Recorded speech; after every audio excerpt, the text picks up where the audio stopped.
Being skilled in ads is a really good skill because you're able to scale super fast with a lean team.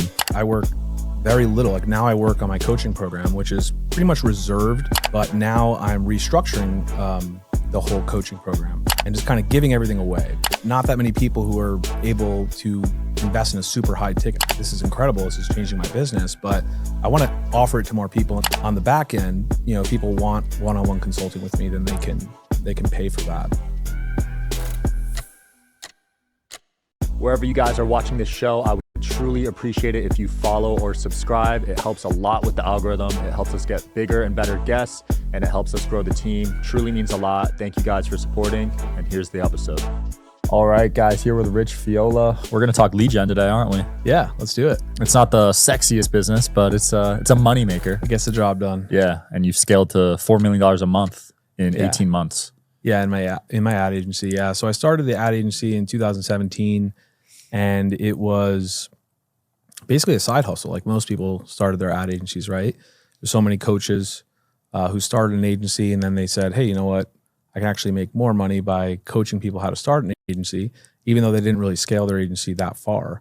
And so I started as a side hustle. It took off. I ended up selling my financial practice. I was a financial advisor before that. And that's when I really started getting into lead gen. I wanted to learn how to generate leads for my financial advisory practice. And I just found that there was a bigger hunger for businesses to grow than there were for senior citizens to invest with me. So that was a fun journey, and then scaled it up and went through some challenges with like the traditional ad agency structure. I considered starting a coaching program, teaching people how to start agencies, but I thought, you know what? I think there's more potential in the agency model because of recurring high ticket revenue. And so I restructured the agency in a process that's now patent pending, which is unique in the agency space. And that's what took us from about 71 grand a month to 2 million per month in 1 year. And then about 6 months later after that, 2 million to 4 million a month. Wow. So in 18 months, going from 71K a month to 4 mil a month. Yeah. And how many people did you have to hire to get there? So that's the interesting part. So for me, part of my unique process was that, well, let me start with like the traditional ad agency structure. So the traditional structure is there's the founder who often does a lot of the sales. Maybe they have one salesperson, then they have a series of account managers who manage the accounts and develop the relationships with the clients. Yep. And then like a team of in-house digital marketers to, you know, run the ads. And so I had that in the beginning stages, and I decided that it was just a nightmare trying to manage an in-house ad team, doing the sales by myself. I hired a couple more salespeople. I had like 2 or 3 other salespeople at that time. We actually, before we were at 71 grand a month, we were actually at 300 grand a month, like a year before that. But what happened was that I got that dreaded alert in 2019 that no one wanted to see from Facebook, which was you've been restricted from advertising. You can no longer advertise Facebook's products or services. So we lost like 120 clients in a day. Damn. Yeah. Your business manager got banned? Yeah, business manager got banned. My profile got banned. Holy crap. A bunch of people on my team's profile got banned, and everything just got shut down. And we structured it in such a way that everyone was on our business manager, because I didn't want to go the traditional route of getting added to the client's business manager for a couple of reasons. Number one, when we've done that in the past, they would just remove us and steal everything. Yeah. Number two, I didn't feel like it was what was in the best interest of the client, because we had some issues where we used another client's business manager, and through no fault of our own, their business manager got shut down. There was like a wave of this happening in 2019 when it first started. Like it was just like, it seemed like Facebook just cracked down on a lot of smaller advertisers that were doing like less than, you know, hundreds of millions a month, or hundreds of millions a year, I should say, in revenue with them. And so when that happened, I had to rethink how am I going to structure my agency. So I structured it in a way that basically solved a lot of these problems, because what I noticed was my salespeople would often overpromise to make a sale and say whatever the client wants to hear. You know, we're going to get you so many leads, we're going to grow your business, yada, yada, yada. And then when it got passed off to the account managers weren't skilled in customer service. They were advertisers, you know, they didn't know how to talk to clients.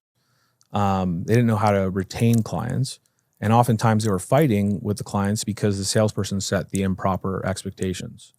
So what I decided to do was fire all of my in-house ad team when I restructured it and transition the salespeople to managing the accounts. And then I found some media buyers overseas that I trained on our whole process and let them kind of take it over. And so now managing 10 in-house marketers was like off my plate. I didn't have to do that. So I shut down our office space, moved to Vegas from New Jersey, and just took the company remote in 2019. And then from there, just hired more and more salespeople. Wow. And then they would manage the accounts. Now, the thing that was different about this model was that now the salespeople, who are now the account managers, could focus on 4 main things. Number 1, bringing in new business, making sales. Number 2, retaining those clients because they're skilled in overcoming objections. They're skilled in managing client expectations and being able to convince them to continue on with their campaign. And then number 3, get referrals from those clients to organically grow the business. And then number 4, to get clients to extend their contracts and increase their spend, therefore increasing the lifetime value of the clients over time. Right. And by them focusing on those 4 things only, it basically created a franchise model of our agency where each account manager had their own book of business. And this is something I learned from the financial advisory space. As a financial advisor, you have a book of business, book of clients, and you get paid a residual income based on their investments. So I decided to no longer pay my salespeople a one-time commission where they were hungry for that next sale and over-promising just to make a commission. But now they're building long-term relationships and get paid a residual income on the back end for every client that renews. So now they're focused on retention. And our retention went from like 40% to 90%. Holy crap. Literally overnight, yeah. And there was a lot of other things that helped with this. Obviously, the pivot from Facebook primarily to Google and YouTube, which in our niche actually ended up working out really well. No one was really doing it at that time. And then, so the quality of the leads got better. And then also our account management process was just dialed in. And so it was really just kind of growing on top of clients weren't canceling. So it was just like, as long as our sales were going up, our recurring monthly revenue just kept going up. Right. And I'm so glad, later that I didn't, switch and quit my agency because I may have never discovered that. Yeah. Being skilled in ads is a really good skill because you're able to scale super fast with a lean team. You've seen agencies grow to $1 million per month while working 10 to 15 hours per week, right?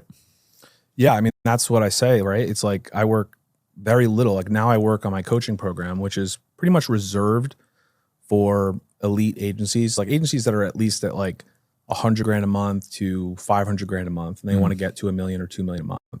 And it's been super high ticket up to this point.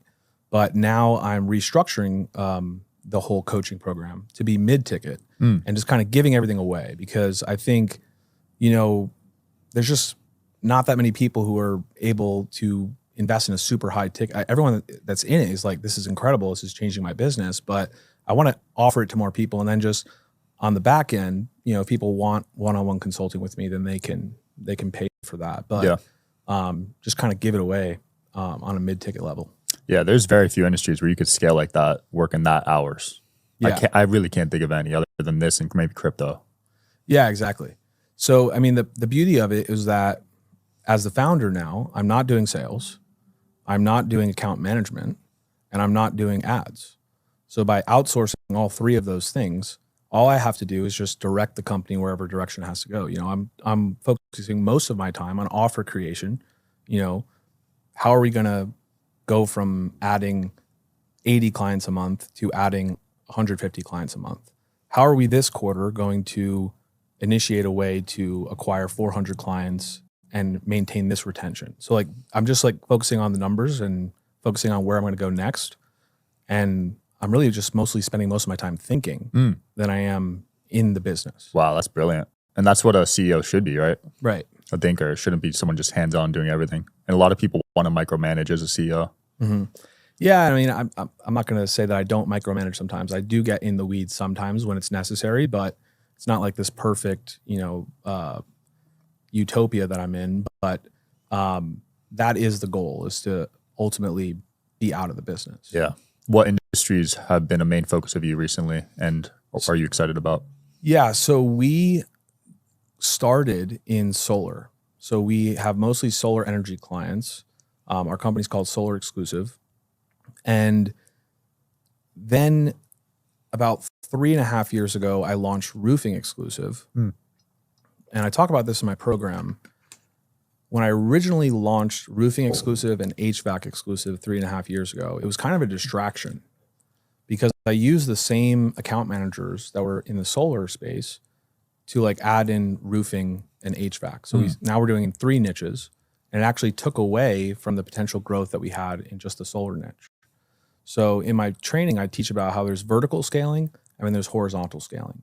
So vertical is when you're going really deep in one niche, as deep as you can go, to the point where you almost cap it out. Yeah. And then horizontal is obviously the more generalist approach that a lot of agencies take, where they're like in a bunch of different industries, right? But it's tough to systematize things and make it streamlined when you're in so many different industries.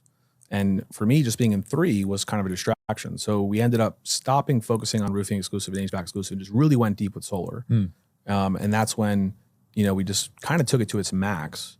And now I launched like 6 different sub-brands simultaneously. Wow. With different account managers.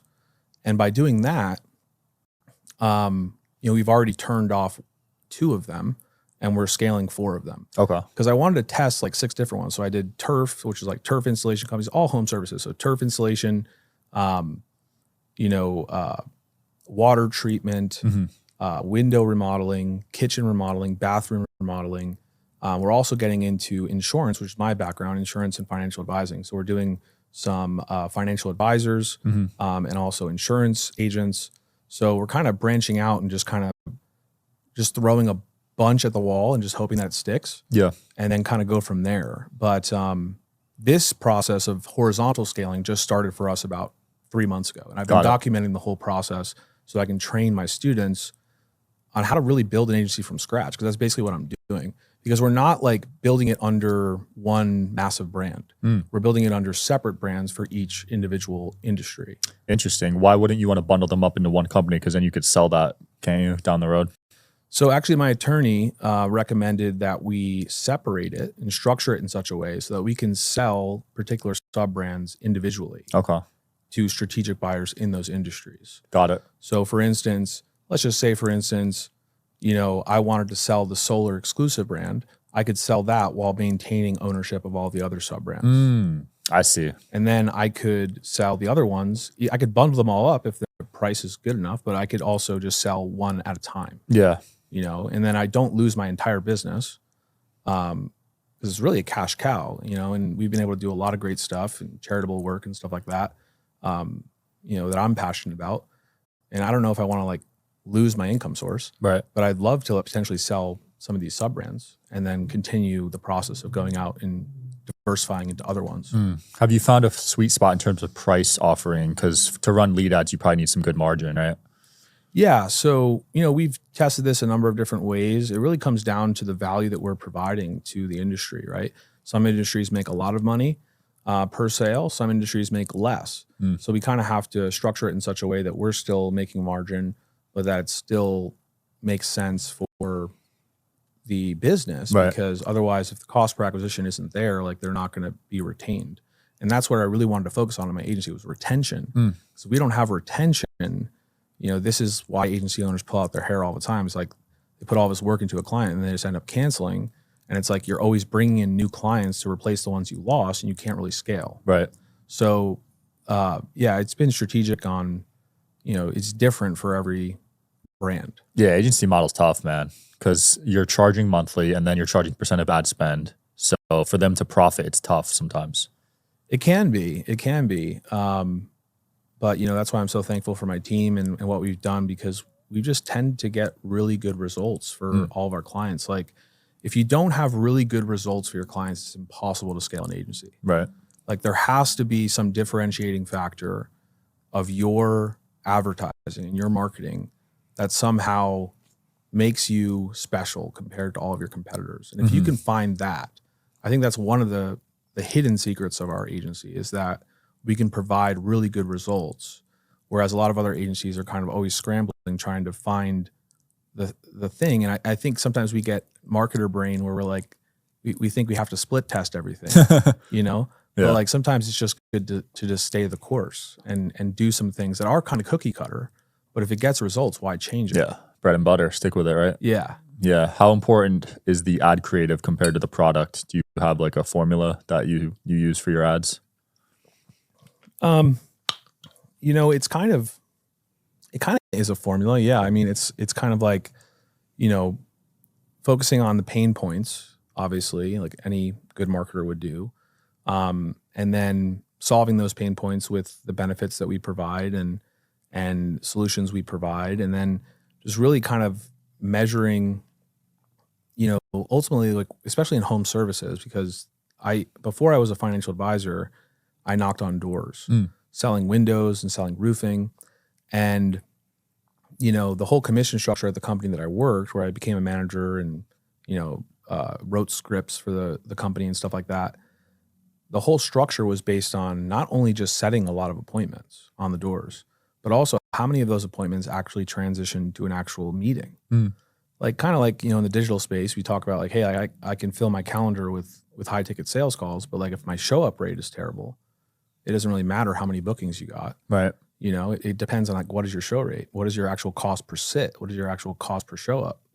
And so by focusing on those things, the ad creative kind of becomes less important. It's more of the back end. It's more of, you know, ensuring that at least streamlined from the beginning to the end, somehow to get more people to show up and generate that interest over time. Because not every lead, not every pre-booked call or appointment is going to be the best quality. And sometimes they have to be nurtured very effectively. And we just know how to prepare clients for that reality, that it takes time. It takes time to dial these things in. You know, you need to be in it for the long haul, et cetera, et cetera.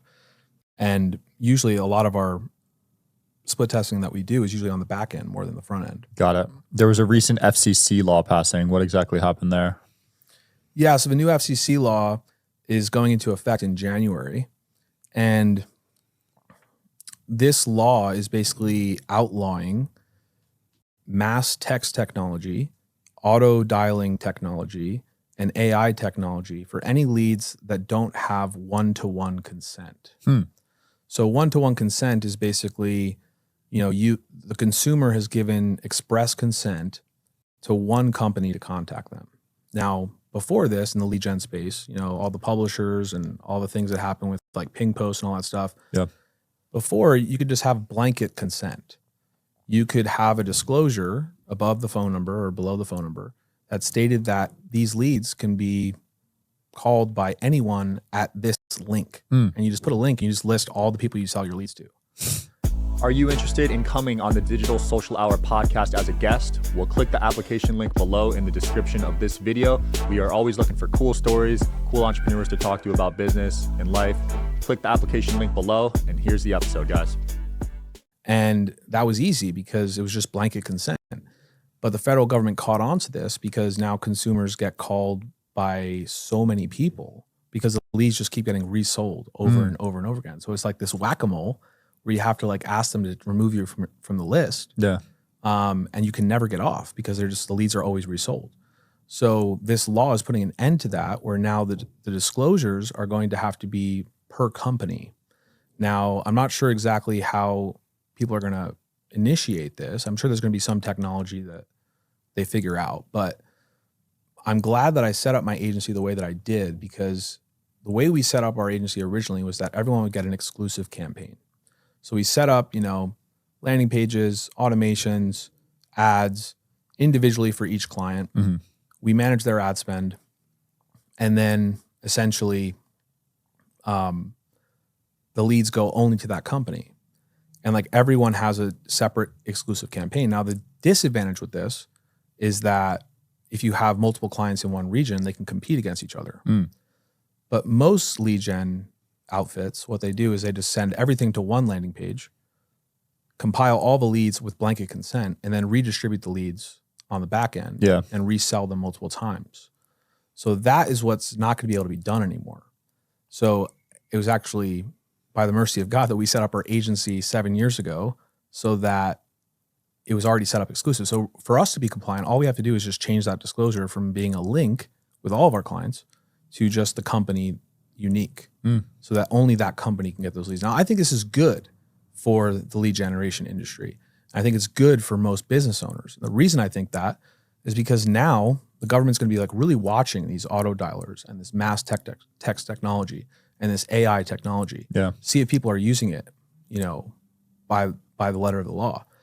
And if they don't, on the 5th page of the FCC ruling, it says that they've given carte blanche authority to AT&T, Verizon, T-Mobile to like block businesses from being able to contact consumers. Holy crap. And this isn't just like, oh, they blocked my number, I'll just buy a new number. It's like on the EIN level. Damn. So it's going to be very challenging for people to continue to do what they're doing.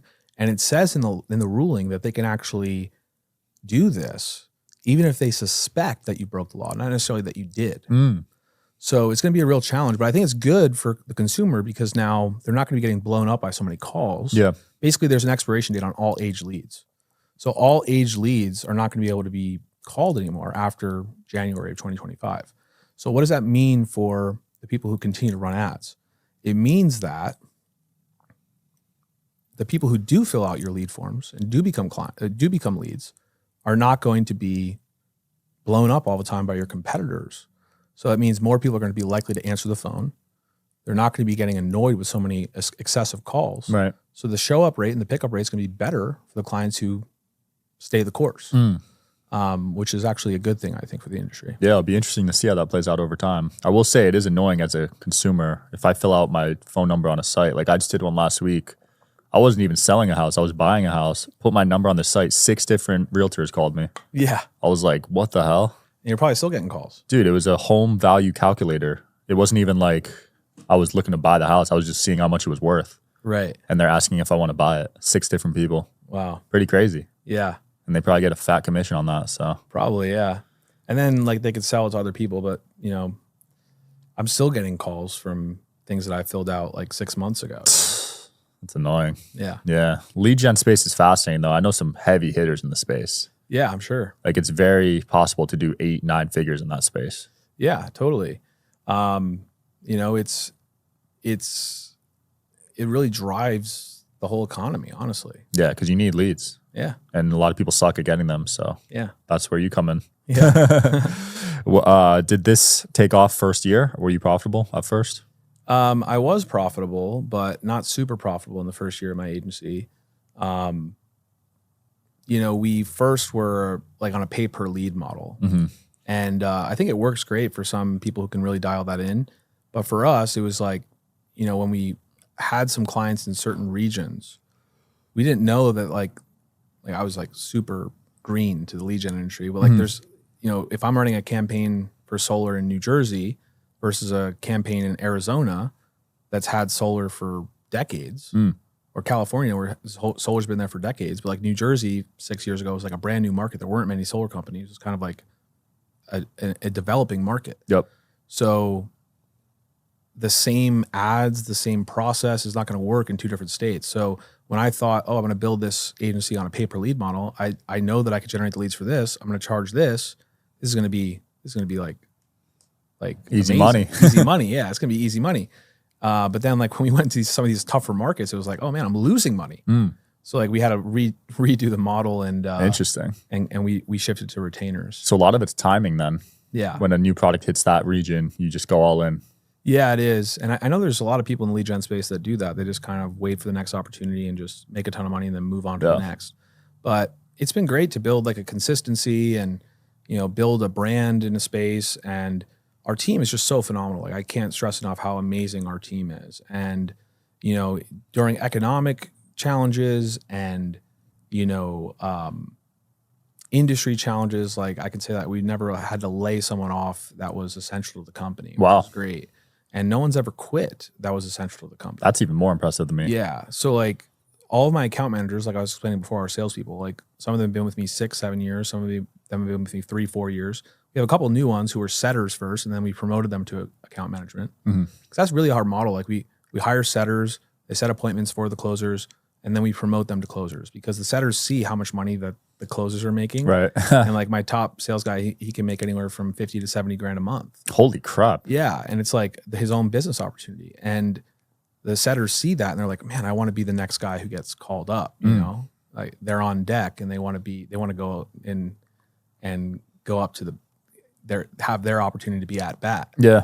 And it's like a cycle. Yeah. And we've had to let go of some people that, weren't a good fit or did something wrong or, didn't perform well. But overall it's been a great journey. That's impressive, man. 50K a month as a closer is the highest I've ever heard. That's crazy. Yeah. And that's because of this structure, right? Because the way I look at it is I'd rather have lower profit margins and higher revenue because it's a safer business. Yeah. It's a safer business. You look at any big business in the S&P 500, their margins are very minimal, but their revenue is insane. And those are the safest business to invest in the US stock market because they have so much revenue. They have so much diversification, even though their margins are lower. Yeah. So I'd much rather have a bigger agency with more revenue and lower profit margins rather than have an agency with lower revenue and super high profit margins because you're only like a few months away from going out of business. If you lose some key clients, you lose a big whale client, you lose a series of clients because of something that happens, like you're right back down to 20 grand a month. Interesting. I've never heard that take. Most people aim for the most profit they can, but that's interesting. Yeah, it's unorthodox because that's really how most agency owners go toward this is that it's the side hustle culture, right? It's like, I want to make as much money as possible with the least amount of work that I have to do. But that's not how business owners think. Business owners think, how can I diversify myself and generate the most revenue so that I can have stability and a more diversified company that's less likely to go out of business. Interesting. Yeah. I mean, that's why you're doing the numbers you are. Yeah. Almost 50 mil a year, man. You think you could take this to 100 a year? I do. Yeah. That's the whole plan of like doing this these 6 launches that we just did of the sub brands and the horizontal scaling. We're gonna have to do a lot of hiring because it takes time to build like a brand new agency from scratch. Right? Sure. I mean, it took us like 3 years to get to the point where, we were even had the potential to get to 2 million a month. But like, it was like 3 years of struggle. But now that I have the formula, I can do it in a very short period of time. So I really believe that I can do it like I did with solar, going from 71,000 a month to 2 million a month in a year and then to 4 million a month 6 months after that. I think I can do it with these other 6. I just don't know how fast I want to do it. Absolutely. Because it's like, I love my free time. I like going to Malibu, hanging out at my beach house with my family. I like seeing my daughter grow up. Yeah. I enjoy, going to church and enjoying my time with my friends and family. And I never want to sacrifice all of those things, which I think are core, to my values, to just make a ton of money. Even though I do make a ton of money, I don't want to overwork to the point just to like blow it up. Interesting. But I could do it. I just don't want to sacrifice that anymore because I know I've sacrificed it in the past. Yeah. It's kind of like now that I've got some cushion, it's like, well, do I really want to sacrifice it that much? So I'm just building a good team underneath me to implement that. Yeah. And I've been really privileged. That balance, right? It's the game we play. Yeah. Do we want to work 80 hours this week and sacrifice everything, or do we not? Yeah. Sometimes you have to. Yeah, sometimes you do. And there's definitely been seasons where, I've had to put more focus on the business. Like there have been challenges in the solar energy space where the industry's really gone through some rocky stuff, especially with interest rates going up. So, there have been times where I couldn't put in the 10 or 15 hours a week. I had to put in 40 or 50, but I could always decide if I want to, okay, I'm only going to put in 10 hours this week and it won't crash and burn. Yeah. Which is great. It's a great option to have. So you put in 10 hours a week. I do that daily. What are you doing with the rest of your time? So a lot of my other time I spend on reading the Bible and studying Christianity. Okay. That's one of my big passions. And I also spend a lot of time with my coaching program, trying to build that up now that I have that going. Just volunteering my time and my money for like causes that I care about and spending time with my family. So religion's been a big part of your life? Yeah, absolutely. From the start, or did you come into it recently? I was raised in a nominal Catholic family, but when I went to college, I studied music at a very prestigious music conservatory. Okay. And in high school, I followed around this band called Fish, which is like a continuation of the Grateful Dead. Yeah, I've heard of them actually. Yeah, it's like a hippie scene. They actually just played Vegas at the Sphere. I actually went a couple of the nights. It was phenomenal. But I still love their music. I still appreciate their music so much. But it was like very much like a hippie drug culture, right? Yeah. So when I went to college, I was studying music and I didn't have time to party anymore. Like I was at like one of the most prestigious music conservatories in the world on scholarship, and like I needed to take it seriously. And then after my freshman year of college, I kind of had, you know, a come to Jesus moment and started going to church and reading the Bible and learning about it. And then just kind of took off from there, and gone through various different seasons of my life, but it's always been a core part of my life since college. Nice. That's cool, man. Yeah. Religion's something that fascinates me. Really? Yeah, I'm sure you've seen some of the guests I've had on. There's some interesting takes on it. Yeah, definitely. But I think having some sort of belief or faith is powerful no matter what it is. Right. Some purpose. I mean, definitely, because otherwise, why do you do what you do? You know? Yeah. That purpose is something that I've found recently, and it's changed my mindset completely. Yeah, definitely. That's great. Yeah, because every other business I had before this, there wasn't really a purpose other than money. Exactly, yeah. And that was kind of empty. But money can be a religion for people. What do you mean? Well, money can be a religion. Like it just means that they're worshiping how much money they make, right? I mean, when you think about worship, right, it's like it doesn't necessarily mean you're bowing down or like praying 5 times a day or facing a certain direction, like going through religious rituals. It's really more of like, what do you focus your mind and your time on? If you focus your mind and your time on making money, then money is your God, in a sense, right? I mean, worship is just the origins of the word worship originally were worthship. It's like what you find worthy of your time and your effort and your focus. So whatever you find worthy of your time, effort, or focus is your God. Interesting. Yeah.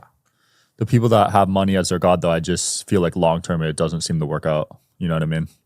It seems kind of just unfulfilling. Yeah, you probably see all those posts from like there's all those like, you know, pages and stuff. Like I always see stuff from like Jim Carrey. You know, like Jim Carrey always talks about how like money didn't really solve all his problems. You know, it wasn't until he like found purpose in his life that he realized that true happiness was found in that. You know, even though he made so much money. So I think you're right. I think it's a very wise thing to recognize that. Yeah, money doesn't solve everything.